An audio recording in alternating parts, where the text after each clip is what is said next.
Now, before the festival of the Passover, Jesus knew that his hour had come to depart from this world and go to the Father. Having loved his own who were in the world, he loved them to the end. The devil had already put it into the heart of Judas, son of Simon Iscariot, to betray him. And during supper, Jesus, knowing that the Father had given all things into his hands, and that he had come from God and was going to God, got up from the table, took off his outer robe, and tied a towel around himself.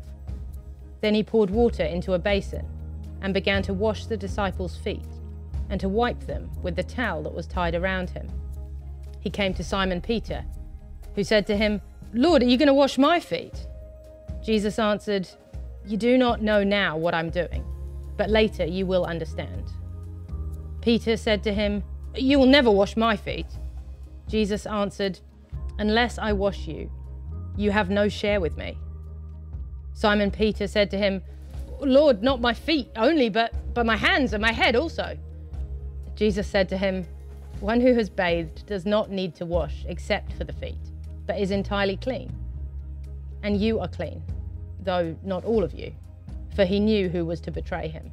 For this reason he said, "Not all of you are clean." After he had washed their feet, had put on his robe, and had returned to the table, he said to them, "Do you know what I have done to you? You call me teacher and Lord, and you are right, for that is what I am. So if I, your Lord and teacher, have washed your feet, you also ought to wash one another's feet. For I have set you an example, that you also should do as I have done to you. Very truly I tell you, servants are not greater than their master, nor are messengers greater than the one who sent them. If you know these things, you are blessed if you do them."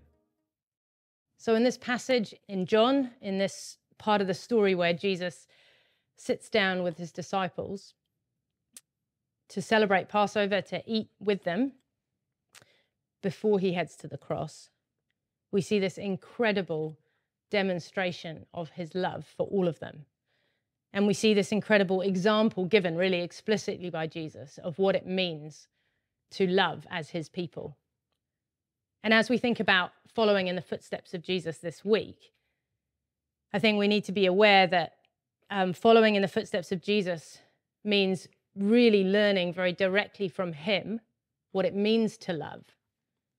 So we don't just get to decide what love is, say Jesus has told us to do that, and go off and riff on it on our own.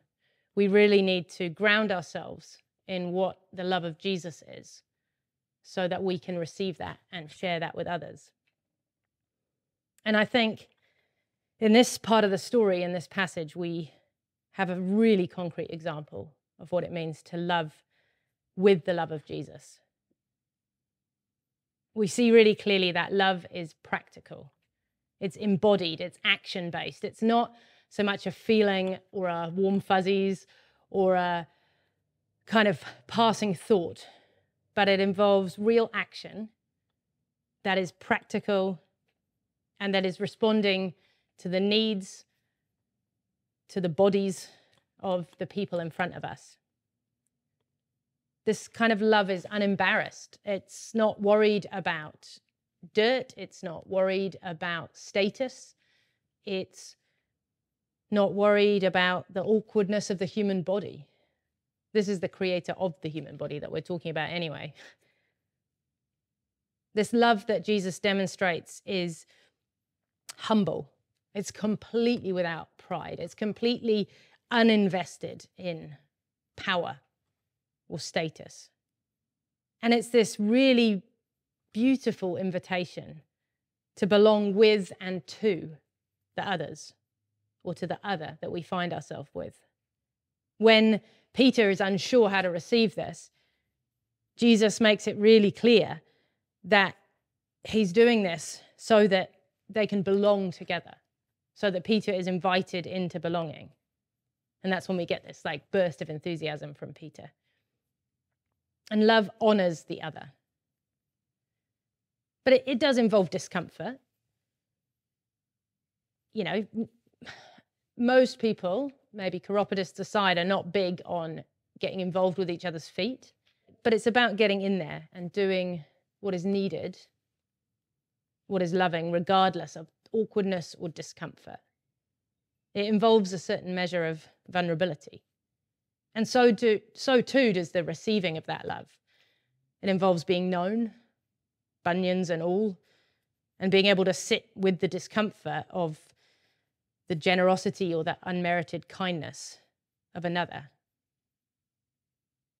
I was really challenged as well by this bit in the passage where it says, Jesus, knowing that the Father had given all things into his hands and that he had come from God and was going to God, got up from the table, took off his robe and started washing their feet. I just think that's so amazing. Jesus knows who he is. Jesus doesn't demean himself in any way, but what he does with the power, the authority, the status that is divinely given him is he chooses to love in this humble, generous way. He chooses to invite into belonging rather than stand over other people. So as we reflect on this passage, I invite us to think about the privilege, the status, the position, the resources that we might have. How do we wear those things? And are we able to actually step down off the platform that we might stand on in order to love others well and practically, in order to wash their feet, so to speak? And I'd invite us as well to just sit with thinking about the people God has given us to love us around, given us to love around us. Maybe in our homes, our streets, our workplaces, our schools. Maybe the people who are difficult to love. Can we ask Jesus to nudge us into practical, embodied, humble love for our neighbours?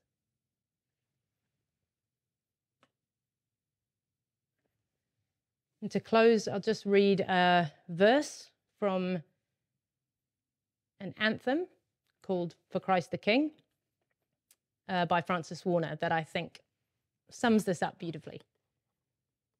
Speaking of Jesus as the King. He turns our royal pageants upside down, subverts earth's power structures into dust. Blessed bride and bridegroom close the general's frown.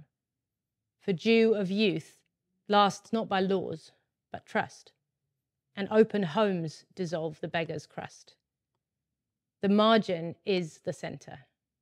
Losing all, we find grace comes back like a waterfall. Amen.